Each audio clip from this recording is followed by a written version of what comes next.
प्रभु यीशु मसीह के नाम में आप सभी को जय मसीह की। दोस्तों, उम्मीद करता हूं कि आप सब ठीक हैं। हमारे देश में मसीहत पर बहुत सारे इल्जाम लगाए जाते हैं। जो लोग सच्चाई नहीं जानते उनका मानना है कि मसीहत एक विदेशी धर्म है और यीशु मसीह तो अंग्रेजों का ईश्वर है।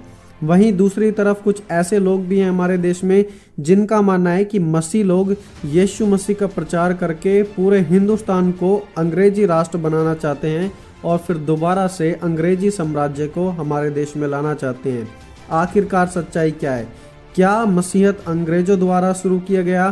क्या अमेरिका और यूरोप के लोगों ने हमारे देश को फंसाने के लिए मसीहत को बनाया? क्या अंग्रेज जब भारत में आए थे तो वो ही मसीहत को लेकर आए थे, या फिर कुछ और ही सच्चाई है? तो दोस्तों, वीडियो को अंत तक देखते रहिए। आज हम इसी विषय पर चर्चा करेंगे और ऐतिहासिक रूप से आपको बताएंगे कि मसीहत भारत में कब और कैसे आई। तो चलिए दोस्तों, हम शुरू करते हैं।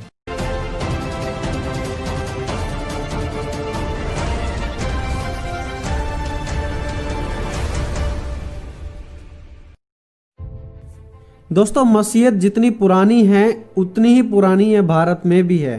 प्रभु यीशु मसीह की मृत्यु करीब 33 एडी में हुई और उसके बाद जब हम बाइबल में पढ़ते हैं तो हमें पता लगता है कि पवित्र आत्मा प्रभु यीशु के चेलों पर उतरी और उन्होंने यीशु मसीह के नाम का प्रचार करना शुरू कर दिया। प्रभु यीशु मसीह ने कहा था, जब पवित्र आत्मा तुम पर उतरेगी तो तुम सामर्थ पाओगे और यरूशलेम, यहूदिया और दुनिया के अंत छोर तक मेरे गवाह ठहरोगे। अब जब पवित्र आत्मा उतरी तो यरूशलेम में तो जोरों शोरों से यीशु मसीह के नाम का प्रचार फैलने लगा, लेकिन चेले दूसरी जगह जाने के लिए बिल्कुल भी तैयार नहीं हुए।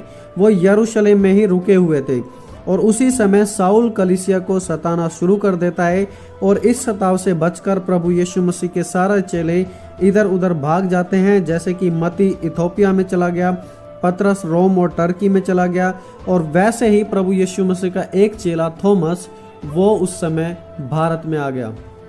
यह वही थॉमस है जो प्रभु यीशु मसीह के पुनरुत्थान के बाद विश्वास नहीं कर रहा था कि यीशु सचमुच जी उठे हैं, और फिर यीशु के हाथ के छेदों में अपनी उंगली डालकर देखता है और तब विश्वास करता है। वही थॉमस 52 एडी में भारत में आते हैं और उस समय महीनों लगते थे समुद्र की यात्रा करके भारत में पहुंचने के लिए, और वो भारत में केरल पहुंचे क्योंकि केरल समुद्र के किनारे है और प्राचीन समुद्री रूट केरल से ही थे।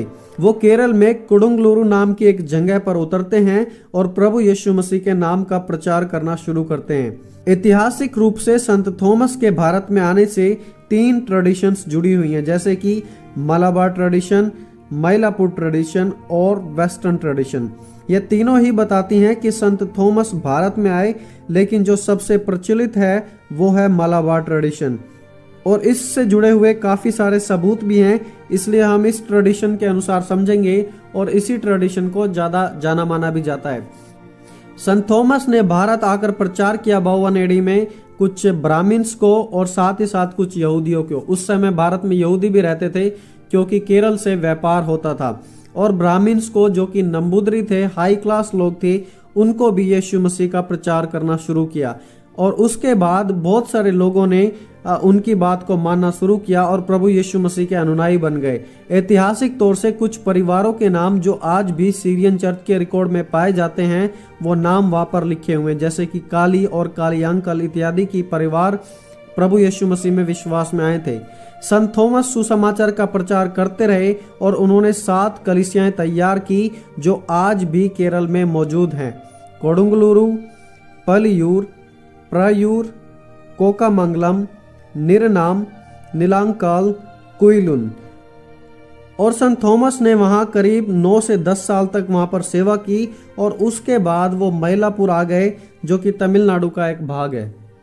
दोस्तों, चाहे केरल होता था या तमिलनाडु, संत थॉमस जहां भी जाते वहां यीशु मसीह के नाम का प्रचार करते रहे और लोग मसीह में आते गए। अब यह देखकर कि थॉमस यीशु मसीह का प्रचार कर रहे हैं और लोग उनके संदेश को ग्रहण कर रहे हैं, तो बहुत सारे लोग थॉमस से जलने लगे और संत थॉमस को उन्होंने मारने का फैसला लिया। उनसे बचते बचते थॉमस भागकर एक गुफा में छिप गए जिसे लिटिल माउंट के नाम से भी जाना जाता है, और शत्रुओं ने उनका पीछा किया। और जब थॉमस एक पहाड़ पर छिपकर प्रार्थना कर रहे थे तब उन्होंने पीछे से आकर उन्हें बाला मारकर उनकी हत्या कर दी, और उस पहाड़ का नाम सेंट थॉमस माउंटेन भी पड़ा जो कि चेन्नई के पास है। और जहां संत थॉमस की मृत्यु हुई वहां एक चर्च भी बना दिया गया जिसे सेंट टॉम बेसिलिका के नाम से जाना जाता है। दोस्तों, जैसा मैंने पहले भी कहा था कि मसीहत भारत में उतनी ही पुरानी है जितनी पुरानी मसीहत वास्तविकता में है। मसीहत भारत में अंग्रेजों द्वारा नहीं लाई गई, यह संत थॉमस के द्वारा लाई गई थी, जो प्रभु यीशु मसीह के 12 चेलों में से एक थे और आज भी उनकी बनाई हुई 7 कलीसियाएं मौजूद हैं। प्रूफ है पूरे सीरियक चर्च के पास। दोस्तों, अगर आप इस विषय के बारे में और पढ़ना चाहते हैं तो नीचे डिस्क्रिप्शन बॉक्स में मैं इसकी लिंक दे दूंगा। आप फ्री किताबें डाउनलोड कर सकते हैं और इसके बारे में और ज़्यादा गहराई से जान सकते हैं।